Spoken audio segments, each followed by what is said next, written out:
So again, also welcome to the students and the colleagues in Milano. My name is Roberta Cucca from Oslo. There is Rebecca Cavicchia from Oslo, although she's located in Stockholm. And I see Massimo Bricoccoli, Stefania Stabatinelli, at least in Milano, and I see other colleagues in Vienna, Judith Lehrer and Michael Friesenecker and other colleagues in Vienna, and you are 35, I think, students connected in Oslo and Milano, and there are also students in Oslo, Vienna, sorry, and there are also students at the Politecnico of Milan. So I can start sharing the slides. So this is actually the title of our lecture today, Housing Inequalities in Green Cities, Paradoxes of Norwegian Densification Agenda. And it's in the framework of the project ReHousing, that is a European project investigating the implications in terms of housing inequalities of the green transition in Europe. The project is a very large project. We have 9 countries involved, and it's also quite complex. It's organized quite in a very complex way, with a lot of mixed methods analysis, so document analysis, social statistical data analysis, and also a lot of qualitative interviews, focus group, and policy labs with important stakeholders. And the main aim is to understand how strategies such as nature-based solutions, energy retrofitting of building, and urban densification affect housing inequalities that in this project are defined as housing and neighbor quality, housing accessibility and affordability, and also potential risk of displacement. In this moment, we are very much in this working package 5 that is very qualitative on the analysis of local impacts of green transition in a specific context in our countries. So we are analyzing 27 different cases. And the main aim of this working package 5 is actually to understand what are the mechanisms in different contexts that can amplify or limit the risk of increasing housing inequalities in the context of the green transition, because there is a huge literature. Maybe you are all aware, for example, of the context of the concept of green gentrification, that green strategies can advance climate and health justice, but sometimes can have also exclusionary effects if they are implemented in specific way. So basically in this project and in these case studies, we are more or less trying to unpack different kind of filtering mechanisms. We have defined this mechanism in the project as a filtering mechanisms that can affect the final output in terms of housing inequality. And we have identified a lot of different possible dimensions, and these are usually related to social, economic, and demographic factors. First of all, if it's a big city, a small rural town, if it's very much under market pressure in terms of housing market pressure. Another very, very important mechanism, it's related to policy and multi-level governance. This is very important, for example, when it comes to housing policies. We know that these 9 different countries have very, very different housing policies in place. And we also know that they are organized in terms of governance in different ways. So in some countries, for example, we know that cities have a lot of power when it comes to housing policies, and instead we know that in other cities, for example in Norway, they don't have so much power to influence these policies. We know also that another important mechanism is related to awareness and how the political debate developed around issues related to housing affordability, gentrification, but also the just implication of the green transition. And finally, we also know that these contexts are different when it comes to issues, for example, related to environmental justice. In Oslo, last week, we had a very nice lecture about environmental justice in Oslo, and the other kind of spatial factors. For example, today we will explore more issues related to the densification and the speciality of densification in our context.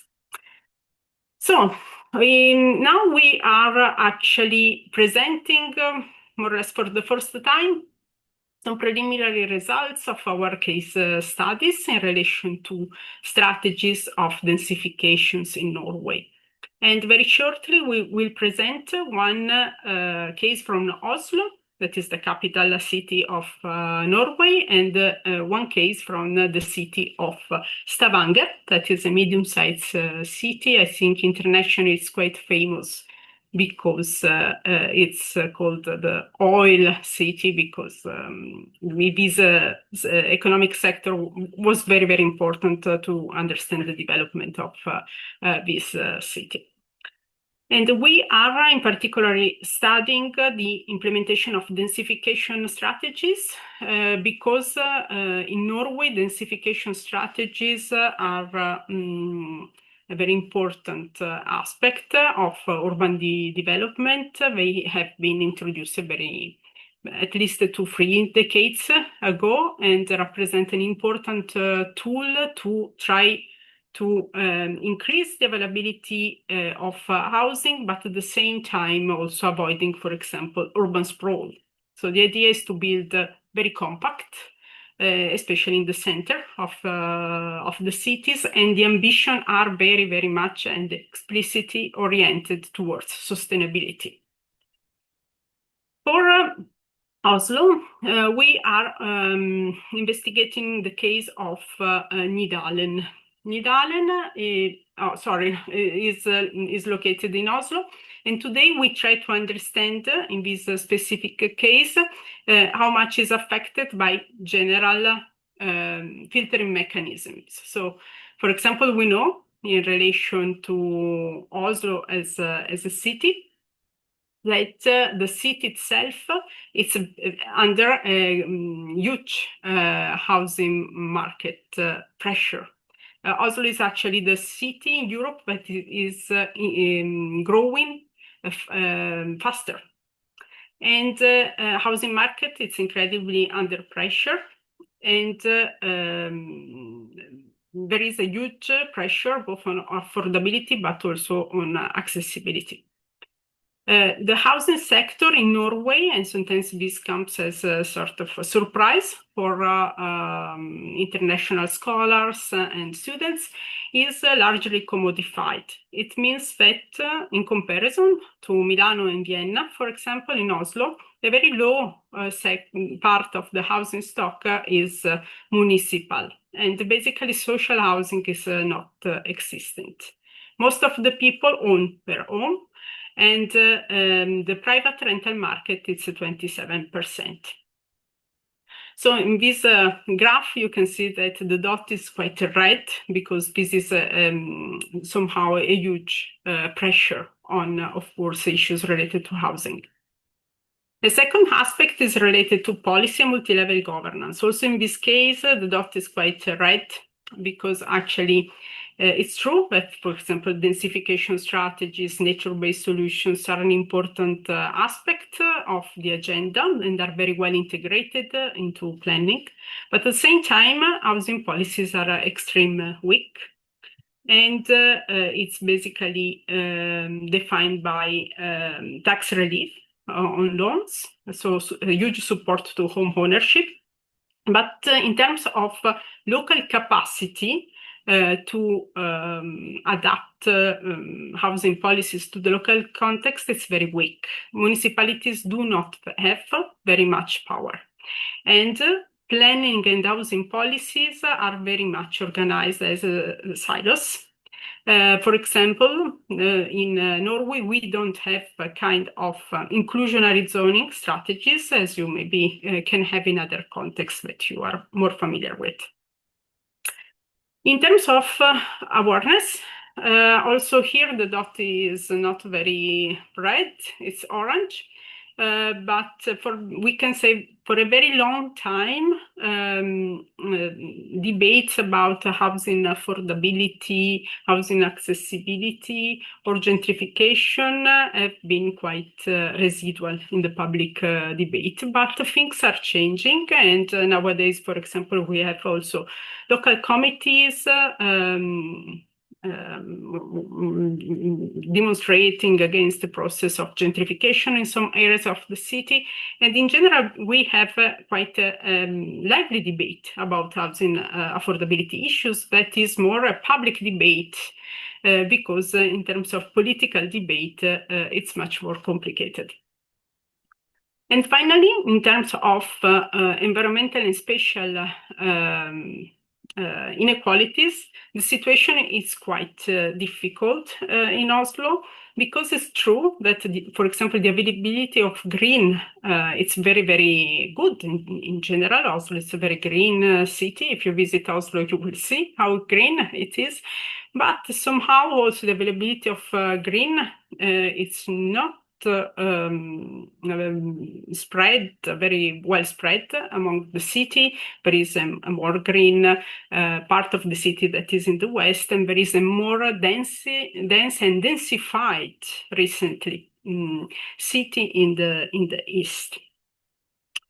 And so our actually hypothesis in this research is that Oslo shows quite a high vulnerability to possible increasing housing inequalities for the implementation of specific green initiatives, but in specific neighborhoods. So it's not a general phenomenon, but in specific neighborhoods and for some specific green initiatives, this can represent a problem.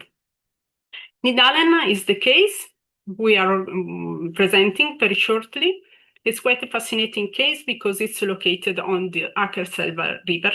And Akerselva River, also in terms of symbolic value, it's an important river in Oslo because it divides Oslo in the west and the eastern part that historically are more somehow advantage the west with huge villas, high availability of green areas, and the eastern part of Oslo that historically is more disadvantaged in terms of availability, for example, of green areas, but also with problems related to segregation and more deprived neighborhoods. But in the last 30 years, this part of the city that was very characterized by huge manufacturers has been completely redeveloped in this area. And today we have a very modern neighborhood, the neighborhood of Nydalen, where there is the location of a huge university, private universities, a lot of ITC factories, and also a lot of housing that has been designed for students, especially single couples, but also quite well-off families. And so it appears like that. We have an area around the river that is an important green-blue infrastructure. It's a linear park of 10 kilometers around this important river. And it's a very pleasant part of the neighborhood with swimming pools and different kind of green infrastructures. And we have another part of the neighborhood that has grown very, very fast, incredibly fast, and it's super dense. This area is nowadays characterized by very high housing prices. The housing prices in Oslo are incredibly high, also in comparison to the rest of the country. But this area, the area of Nydalen, wins the competition. It's extremely expensive. But what is also interesting to focus on is the fact that it's also quite a mixed area. It's not a completely gentrified area. It's quite mixed. There is a lot of quite well-off households living in large apartments, but there are also a lot of students or single child-free couples that live in very small apartments located in the area. So looking at the difference between the of the area, one can start to think about the possible issue related to housing affordability for the residents there. Another important aspect is the relation to the green in the area, because as I was explaining, the area has grown very, very fast around the river, between the river, the underground, and the public university. And with very, very low provision of public green space. There is green space, but it's very much about being a nature-based solution for stormwater management with low availability of spaces for public interaction and social activities. And this has been recognized as a huge problem gradually in the local residents. And in the last 5 years, we have seen this local committee, the name is Yes to a Large Park in Nydalen, been very visible, both on the social media and on the newspaper. And they have been extremely good at creating networking, been so much visible, and also very much able to interact with the institutional participatory tools available in the planning system of Oslo. They have been successful, and nowadays, I think it was actually 3 weeks ago, they have been successful in their request of getting a big park in Nydalen, changing completely the plans for the development of the last available land to be redeveloped in the area. And they have been able to, in this way, to provide a larger park for the neighborhood that was supposed to be only 3 kilometers, square kilometers, and now it's 15. So they were extremely able to somehow to lobby for it. So this is somehow a very good success story for the local neighborhood, but at the same time, we're also to recognize another risk. Since, as I was explaining, for example, no inclusionary zoning is more or less included in the possibility of planning strategies in Norway. The risk is that the new housing that will be provided won't be so much affordable. And here I stop and I leave the floor to Rebecca. Thank you. So I will share my screen as well.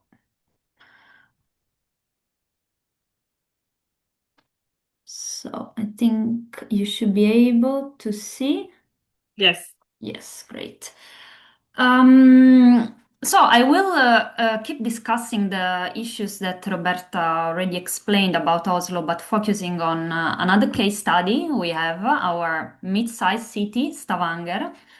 Again, focusing mainly on the conflicts and controversies around densification. As Roberta mentioned already, Stavanger is a town or mid-sized city located in the southwestern part of Norway. Population-wise, we have about 150,000 people and a population growth of about 14% since 2010 up to now. And similarly to Oslo, Stavanger has also been implementing densification in the past 20 years or so, focusing on some priority areas for redevelopment. And one of these is urban redevelopment axis that connect the municipality of Stavanger with the municipality of Sandnes, a smaller municipality just I think 20 kilometers south or even less, where a lot of densification is going on. So extensive densification intervention are being implemented in the town and have been also led to some important conflicts with local residents. Differently from Oslo, even though, I mean, affordability issues have been concerning Stavanger as well, the housing market here is not as much under pressure. You can see from this graph what in Norway is defined as the NARS index, which is an index used to measure affordability levels in different Norwegian towns. And basically, this index indicates the percentage of dwellings sold in a specific year that a person with an income level of an hours could afford to buy. As you can see, these are data from 2025. In Oslo, this percentage would be 2.5% of the sold apartments. In Stavanger is almost 17%. So the level of pressure is for sure lower compared to Oslo, and also like the price levels are lower in comparison. When it comes to the approach to densification, similarly to Oslo, also in Stavanger, we have a strong argument for efficient land use. But what is maybe more important in this context is actually the use of densification as a transport policy, in the sense that they really want to reduce local traffic. There is a very high level of car ownership. So by densifying and increasing proximity between functions and people, they also have the ambition of reducing car traffic, introducing better public transportation, better connection with cycling and walking. As you can see from the map here, there are 3 priority zones for development. The zone A is basically the city center of Stavanger and the part of Stavanger East, which is the area of the harbor with a lot of industrial sites. The zone C here on the side is the one that has been less developed, and the mostly developed one is actually this building zone B that connects indeed the municipality of Stavanger with the municipality of Sandnes in the south. This development axis is called Bybond, so as a translation from Norwegian, like city belt or something like that. And the interesting part about this Bybond is that even though there has been a lot of densification development, there is also a lot of low density development. Stavanger, differently from Oslo, even though this is part also of Oslo in the outskirts, but in Stavanger there is a very strong tradition of single-family homes. About 8,000 single-family homes are considered historical heritage in the city. So even though like they implement a lot densification, they care also a lot to keep this historical heritage, but also to keep building single-family homes, because this is also part of the local housing demand. Along this redevelopment axis is mainly densification.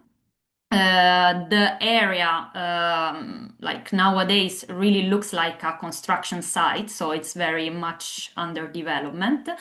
And an important part of densification here, in comparison with Oslo, for example, is that even though private developers are still the main actors involved in the housing provision, there is also a municipal actor here that is a bit more involved in the redevelopment of the axis. This Stavanger Utvikling, from Norwegian would be Stavanger Development, which is a municipal company with an independent board and independent financially, that is trying to implement some more socially oriented projects, in particular trying to include more elderly, disabled people, and also young people, trying to provide housing 10% below the market price.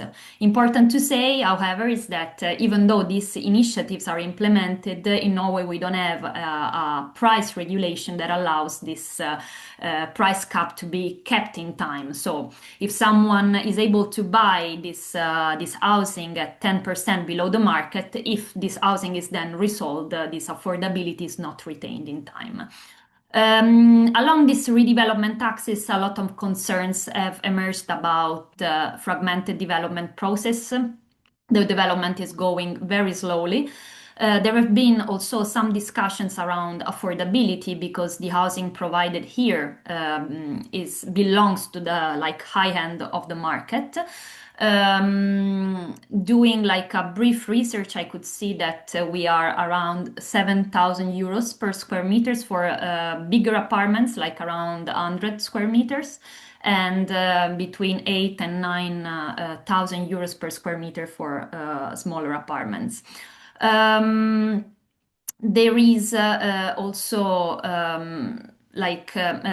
considering gentrification, and maybe a little bit different from Oslo. Gentrification here is not considered or perceived as a problem almost at all. This is mainly because these new developments are implemented on brownfield, and so there were not people living there before.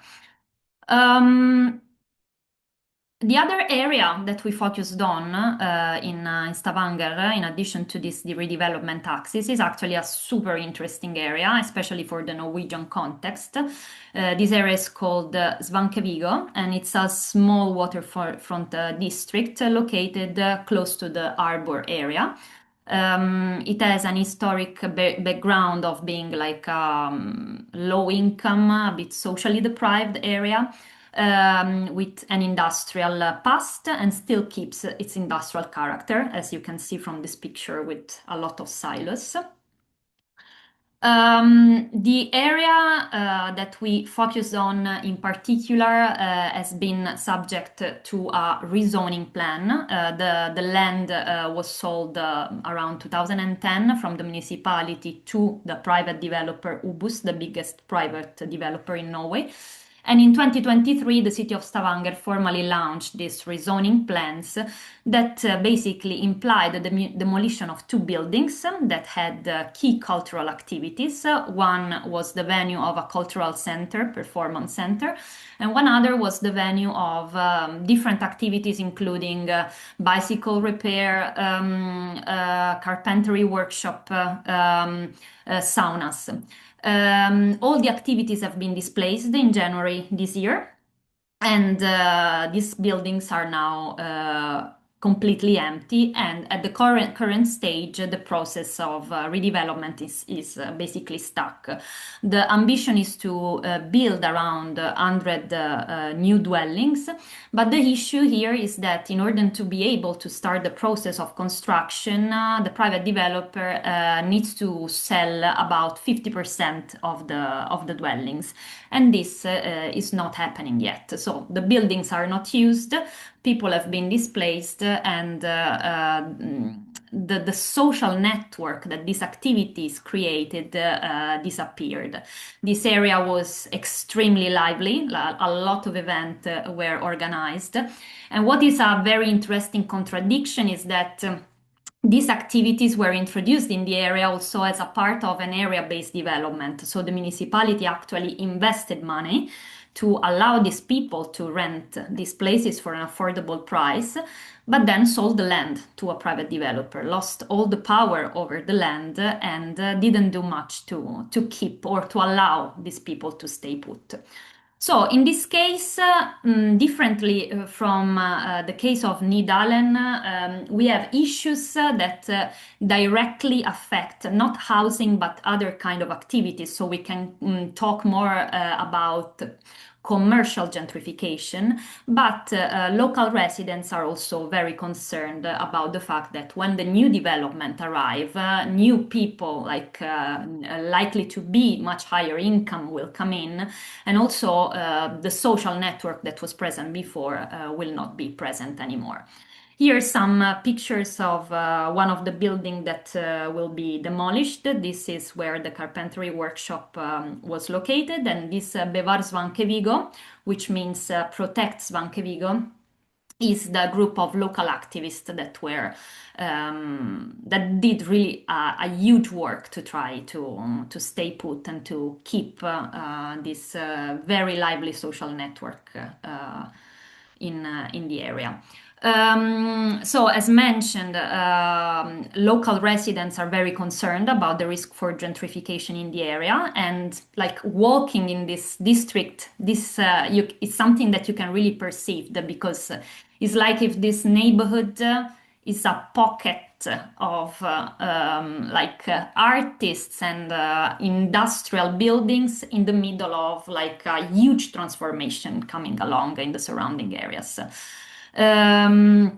So what we need to consider is also the risk for future spillover effects once this area will be redeveloped. Here, a render of what might look like in the future if it will be implemented. So trying to frame Stavanger in the conceptual framework that also Roberta explained before, and also trying to compare a little bit with Oslo. When looking at the housing market, so the first box, it's like we have a less challenging situation compared to Oslo. The city has been growing, but the housing market is not as under pressure as in Oslo. When it comes to the distribution of development, densification here has been mainly happening on brownfield area and in previously deprived areas. So even though gentrification is not really talked about in the context, some reflections of on future risks for like spillovers and what this new development can create also in the surrounding neighborhoods shall be done. When it comes to the governance box, the situation is very similar to Oslo. So the local government has high power when it comes to strategies for green transition, but very little power when it comes to strategies for affordable housing. Even though, differently from Oslo, there is this municipal actor that seems to be more active in the new development. When it comes to the awareness of inequalities locally, I would say there is moderate awareness, but also probably less pressure on these issues because the housing market is in general less under pressure compared to Oslo. So overall, probably we can speak about a moderate vulnerability to housing inequality in general in the context. Then, of course, there are some specific areas like Svankevigo where the vulnerability is very, very high. So trying to give an overview of the topics that we explored a little bit in the two areas in Oslo and Svankevigo. What we observe is like in Nydalen, very strong housing affordability issues. Roberta showed the graph with Nydalen having very high prices.